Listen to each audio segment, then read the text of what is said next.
Hello everyone! Kumusta po kayong lahat?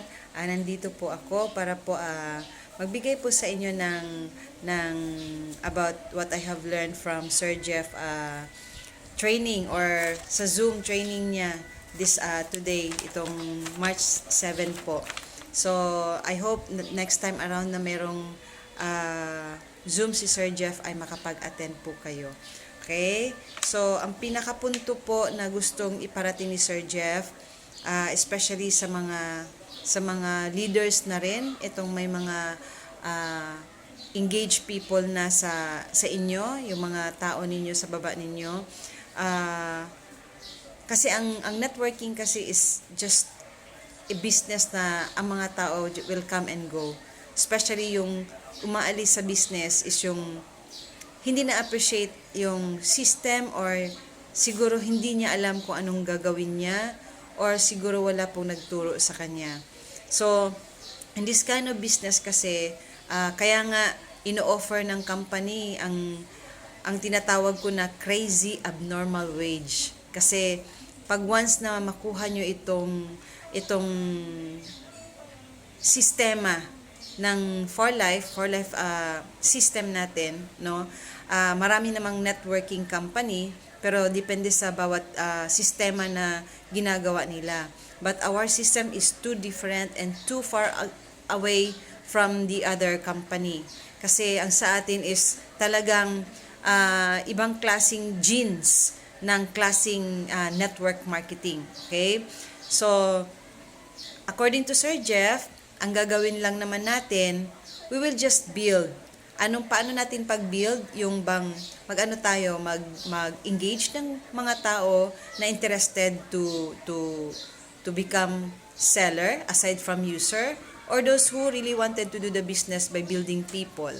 And then by building people kasi you are growing your business organization, because networking, para malaman nyo po sa lahat, okay, networking is a building people together, and this is a people's business. So it really involves people. Okay? So kasi networking is a leverages kind of business, na kung saan leverage lahat ang ginagamit para mas mabilis at mas malaki yung pwede nating makatch or makuha, magiging resulta na hindi mo ini-expect na ganun kalaki ang pwedeng kikitain, or maabot yung pangarap mo na in your wild dreams, akala mo hindi mo na maabot mo pala, at posible pala yon. And then in building, sometimes they will gone, okay? May papasok, may mawawala. So the most important in doing this business is we know also how to rebuild. Okay? We know how to rebuild in order to regrow our business organization. Kasi sa sinasabi ko nga, people will just come and go, okay? Come and go, and the one will stay. Yun po talaga ang nakaintindi at natanggap niya at accepted niya at gusto niya itong sistema ng company na kung saan siya pumasok. Okay? So, ibig sabihin, the people who stay in this kind of business, yun yung mga taong talagang may malaking dreams. Okay? Yun yung mga taong yung dreams na until now hindi pa nakukuha, hindi pa na ma-materialize, hindi pa nag-manifest. Kasi alam nila, in this kind of business, ito lang yung kayang magbigay din ng magandang resulta when it comes to achieving dreams, achieving yung mga fulfillment in life, yun. So kasi pag once fulfilled ka, maipasa mo yun eh. Pag successful ka, maipasa mo yung daanan, saan ka dumaan para daanan nila. Ayun. So in this kind of business, we need skills. So, kailangan natin, may skills tayo, kasi kailangan natin hasa tayo sa pagtrabaho ng sistema. Okay? So, be creative according to Sir Jeff, which is true. Kailangan, as a leader, marunong tayong dumiskarte. How are we going to let our people stay? Depende yan sa diskarte ng isang leader. The moment you will become a leader. And then, not only creative, this kind of business must have a connection. Okay? And according to Sir Jeff, influence is very important. Influence is everything. Kasi, kailangan natin sa networking kasi, kukonect tayo ng mga tao. So, through connecting by sharing the product, our product is, wala na tayong masasabi sa product, ang ganda ng product natin. And, piniprescribe ito ng karamihan ng mga doctors nowadays. Okay? And our product is the top in the entire food supplement in the entire world. Okay? So, and aside from connecting people, okay, kailangan natin ang constant conversation, constant communication. Okay? So, yung constant communication will compress into unity. Bakit? Pag ang leader kasi or ang isang gustong mag-engage as doing the business seriously, of course, we have a serious communication to our people. So, kailangan lang talaga natin mag-start to connect with people by creating our own style. Okay? Paano natin siya gagawin? And then, constant communication, perseverance in a close communication, it will really give a good result. Okay? So, yun na nga sabi ni Sir Jeff, the quality of the team is in the quality of our communication. So, since this kind of business is a people's business, a constant communication is a must. 100%, 101%, hindi lang 101%, more than 100% communication is the key. Bakit? Kasi mag-asawa nga, pag lack of communication, anong mangyayari? 'Di ba? Misunderstanding. Ano-ano kaagad ang naiisip kasi hindi na nagko-communicate. Nawala lang sandali, may importante pinuntahan. Kung ano na nasa isip, hindi ka na nagsasalita. Hindi ka na umiimik kasi ano-ano na nasa isip mo. Hindi mo man lang tinanong, hindi mo man lang inisisa. 'Di ba? So, magkaroon ng misunderstanding dahil walang nagiging communication. So, in this kind of business, communication is very important because in communicating our people, that is connecting them with our heart, with our thought, kung ano yung katulad sa ginagawa ko ngayon, what I have learned from Sir Jeff, yung mga important things na kailangan ko lang i-discuss, na pinulot ko galing sa kanya is, this is the thing that I'm going to relay it to you. Okay? So, iwasan daw natin yung ikumpara natin ang sarili natin sa iba. Kasi, we have different talents. We have different abilities.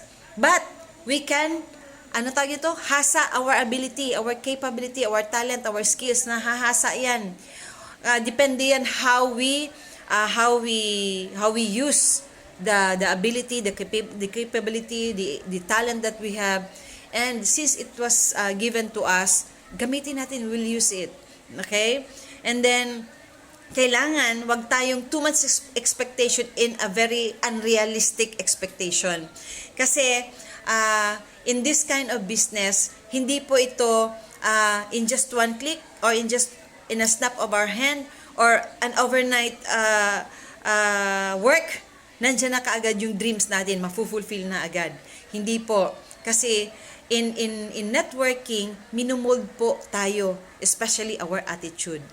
In this kind of business, it is really molding an attitude. If you have bad attitude, makaka-learn ka how to have a good attitude. Okay?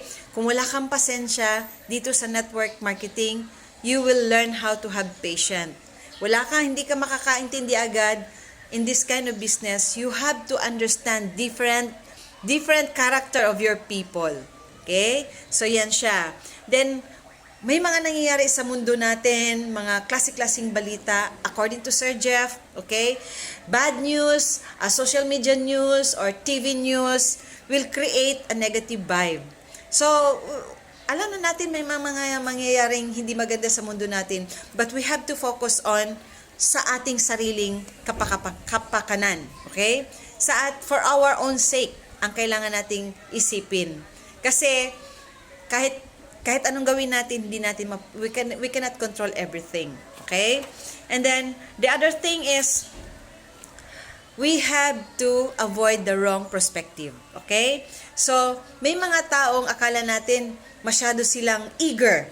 Pero pagdating naman sa i-invite mo na, or pagdating mo na sa ipatrain mo na, or sa pagdating na excited sila pero hanggang bibig lang pala. Okay? Hanggang sa word of mouth lang. But the action is wala dyan.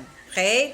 So, minsan may mga taong the people who are right in this business are those user, are those seller, are those builder. Because sometimes user will turn into seller and seller will turn into builder. So, they will just in the long run sa ating negosyo, madidevelop sila. Na instead of they're just using the product, they will try to share it. If the moment na makita kayo ng mga tao sa paligid niyo na, uy, gumanda ka. Blooming ka. Parang ibang aura mo ngayon. And then, that's the time na nag-share ka ng product na tinitake mo. Ito lang yung tinitake ko na product.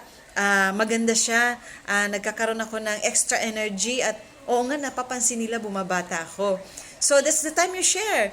And then, magtatanong sila, what kind of product you're using? Diba? So, syempre, excited ka din.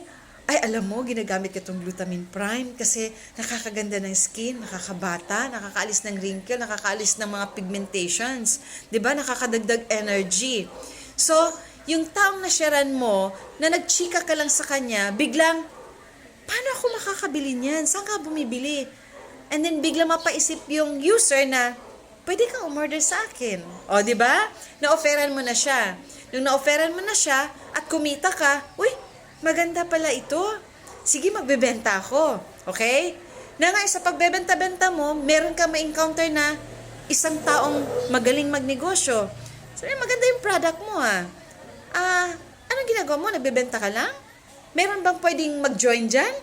Kung nag-join sa inyo at malaki yung in-entry. Diba? So, doon mo mafe-feel na, huy, hindi lang pala ako kikita sa benta-benta lang. Kikita din pala ako sa taong gusto mag-engage sa business ko. Until such time na hindi mo na in-expect, sa kaka-share mo, sa kakabenta mo, at sa saka-open mo na engagement ng business to engage with you, hindi mo akalain, kumikita ka na pala ng malaki. So, yan yun siya. So, kailangan lang natin dito ng unity. Unity in the sense na, kung halimbawa, mayroong call of Zoom, or training, or events, just try to engage in these events of For Life. Kasi wala pong mawawala, kundi mayroong madadagdag ng mas maganda pa.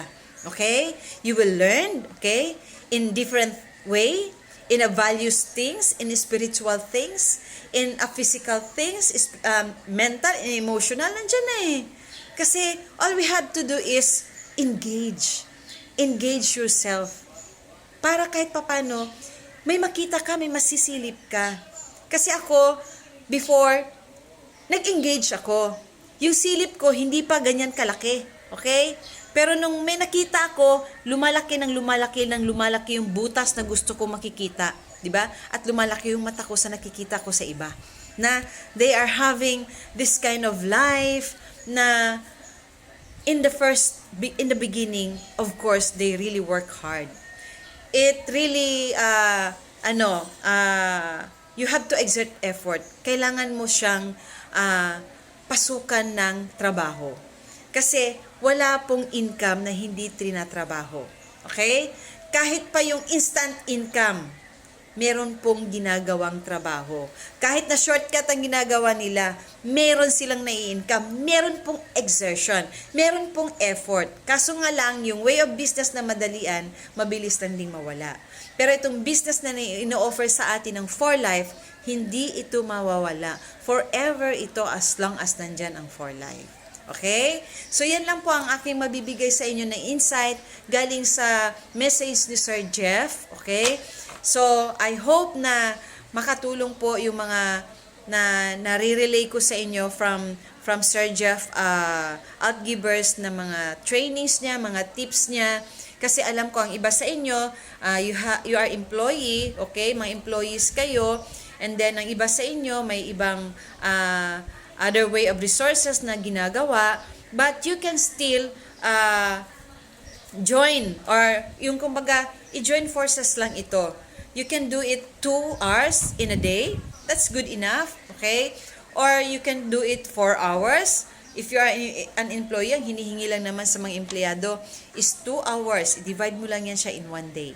Okay? So, yun lang po. At maraming salamat po at sana po ito na po yung ang gagawin ko po. Every time meron pong Zoom si Sir Jeff, i-relay ko po sa inyo kasi may mga taong hindi po talaga nakaka-attend ng ating Zoom with our great and amazing leaders. Kaya nga ang ano ko ang caption ko ngayon sa aking post with Sir Jeff sa Zoom na kailangan natin i-apply ang tinatawag natin na creativity, connectivity, okay? And then start with a conversation. Kasi tayo ay pag nandito tayo sa negosyong ito, tayo po ay isang liaison officer, tayo po ay isang secretary, tayo po ay isang treasurer, tayo din po ang boss sa ating sariling negosyo. Sarili po natin itong negosyo, hindi ito pagmamayari ng iba. The moment you are engaged, you have your own business. Okay? So yun lang po. Maraming salamat at magandang buhay and have a blessed day everyone and keep safe. Love you!